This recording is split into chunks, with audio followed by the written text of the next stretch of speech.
the man himself. Well, tonight with us on the program is Andrew Slack, who is the co-founder, creator, and executive director of the Harry Potter Alliance. And he is seriously an amazing and inspiring person, and he has actually been in Minnesota, I believe, over the last several days speaking at the Nobel Peace Prize Forum, which is just incredible. So hi, Andrew, and thank you so much for being with us tonight. Well, hi, everybody. Thanks for having me. I wish I could see people chatting in the live chat, but I don't have Wi-Fi. But hi to everybody in the live chat and everybody, and hi, Adam and Savanna and Shylah and Crystal is the one in Hawaii? Yes. What island? I'm on Oahu. Oh, awesome. I lived there for 4 months once. Oh, really? And what part of the island? We'll talk about it later. Yeah. Well, I'm so excited to be here. I'm having an awesome day. I just came from seeing Hugo, so I'm really excited. I've never saw it before.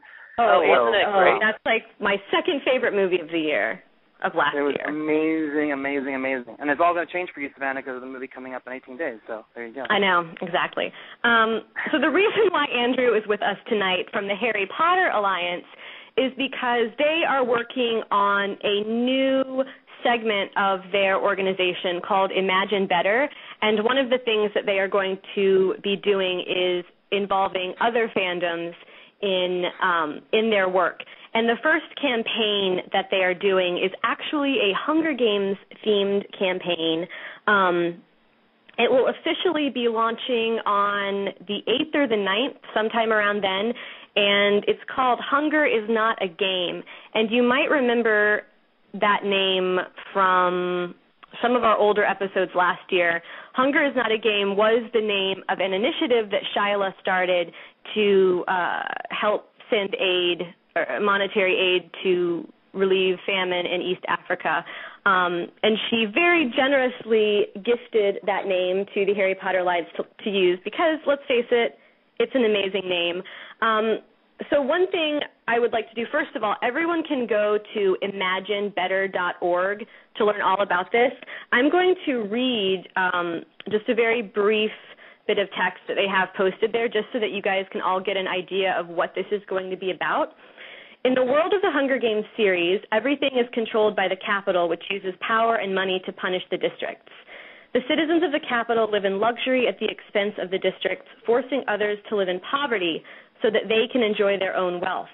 Katniss, Gale, and the citizens of District 12 are forced to break the law to keep from starving, to maintain an informal and illegal market so that they can eat. Sound familiar? It should. Our world rests on an imbalanced system. In every country, there are people who are starving because of corrupt politicians, unjust laws, and violent conflict. The most basic needs of millions of people are going unmet, and we can do something about it. So the basic goal of this campaign is to do something about hunger and poverty because these issues that exist in Panem are happening in our own world right now. So, Andrew, I'm really hoping that you can sort of give us an idea or give us sort of a preview of what we can expect with the Hunger is Not a Game campaign, some of the things that you have planned, because I know there are several different components or pieces to this campaign. Sure, yeah. That was really well said and well read and well said. So just to give you guys a background as to where I'm coming from, and you're thinking, some of you may be like, what does Harry Potter have to do with this? And in some ways, nothing. But just to give you a little bit of background, the Harry Potter Alliance came about because we sort of discussed, well, if Harry Potter were in our world, he would do more than talk about Harry Potter, which is exciting and awesome. And he would fight injustice in our world. And we started a student activist group based off of the student activist group that Harry starts in the books called Dumbledore's Army. And we've done a lot to wake the world up to ending genocide, the way Dumbledore's Army woke the world up to Voldemort's return. And we've done a number of other things involving marriage equality and fair trade chocolate, involving anti-child slavery type stuff, media reform stuff. We've sent 5 cargo planes to Haiti, and we've donated 90,000 books across the world, and have been covered by just about every major media publication in the U.S., and J.K. Rowling loves us, and we work a lot with Ivana Lynch, who plays Luna Lovegood in the movies, and we're really excited because what we've seen is, first of all, I am a huge, huge, huge Hunger Games fan, and there are so many Harry Potter fans who are Hunger Games fans. There's a huge crossover there. But regardless of that, what we've come to find in our work is that bringing a story to life can really help the stories of other people who are in need, and it can help our story as a world. And if there's any book comparable to Harry Potter in being able to motivate people, I would definitely say it's The Hunger Games. And I think that same question that we posed with Harry Potter can easily be posed with The Hunger Games. Is if Katniss Everdeen lived in our world, you know what? I don't even know if Katniss is much of a reader. But regardless, she would do more than talk about The Hunger Games, even though talking about The Hunger Games is awesome. Obviously, she fought the Capitol. She eventually was motivated to do so, and we want to join her in doing that because essentially our world is not terribly different than the world presented in The Hunger Games. The systemic injustices that people suffer from are completely and wildly irrational. It is an irrational world that allows for one child to die from starvation. The slow and painful death that comes with starvation is not natural. It is human-made. It is human-made institutions that create that kind of thing, and that's what we're targeting. So with Hunger is Not a Game, which Shylah brilliantly created with you, Savanna, and you guys have allowed us the chance to use that name, we are working to fight hunger in our local districts as well as bring down the Hunger Games themselves. When the movie previews on the weekend of its release, we're going to be doing food drives all over the world so that people can give food to shelters in their local area. So it's going to be a call to action across the world. We communicate with over 100,000 people alone, but then we work with a lot of the world's biggest YouTube celebrities and Twitter celebrities and young adult authors, et cetera. And then that reaches hundreds of thousands. But then you add the Hunger Games fan community, and then that's just, what we can do together here as a world can truly honor the vision, I think, that Suzanne Collins has brilliantly laid out for us. So, and I'm really excited to fight the Capitol for the real world. So what we're doing is working to help our local areas, our local districts with food drives, but not forgetting that we need to do both charity and social justice work. We need both. We don't need one or the other. We need both. So it's not just about giving food. It's also about fighting the Capitol and the systemic injustices. So we've teamed up with Oxfam America.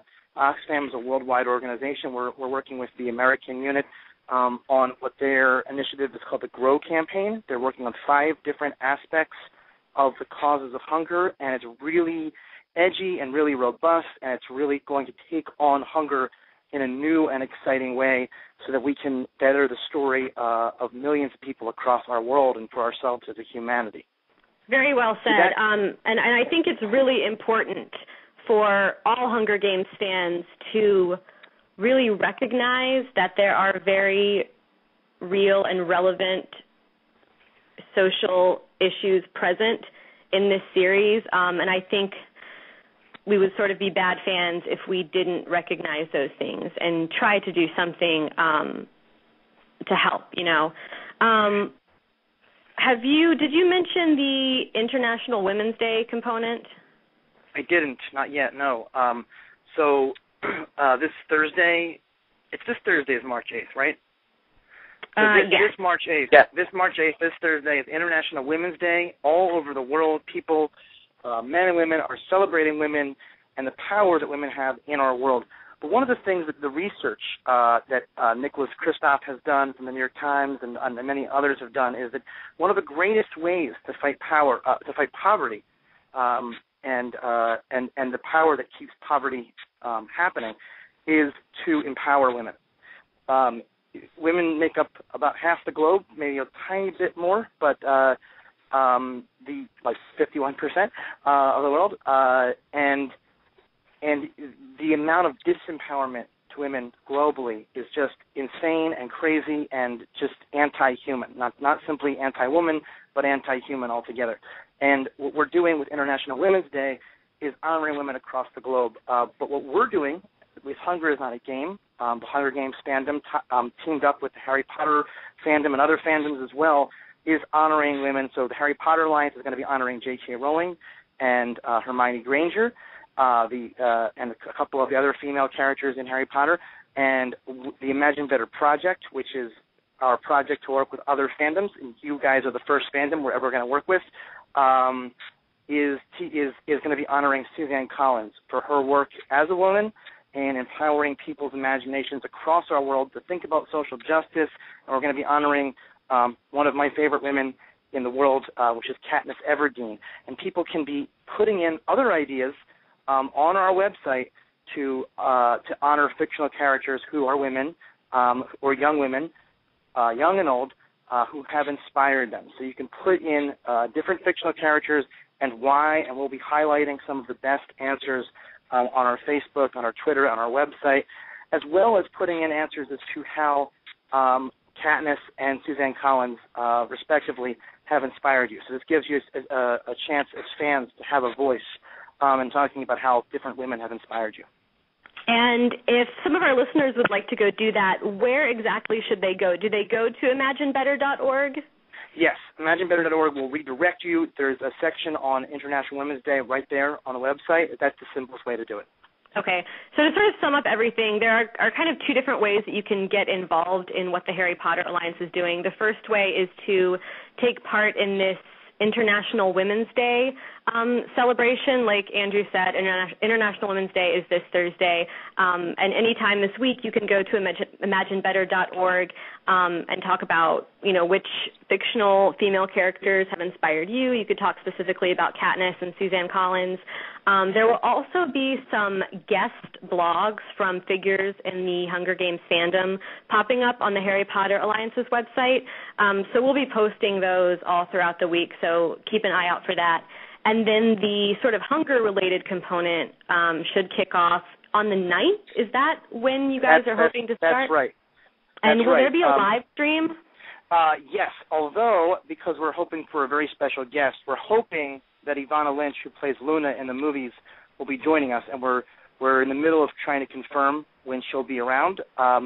So it's either going to be on the 8th or the 9th. I'm thinking it's going to be on the 8th around evening time, Eastern time. We'll know by tomorrow. And you can follow us on Twitter at the HP Alliance. You just go to imaginebetter.org and sign up for our email list, and you'll get emails from us there. So all that information will be coming from us, and it'll be really easy to get.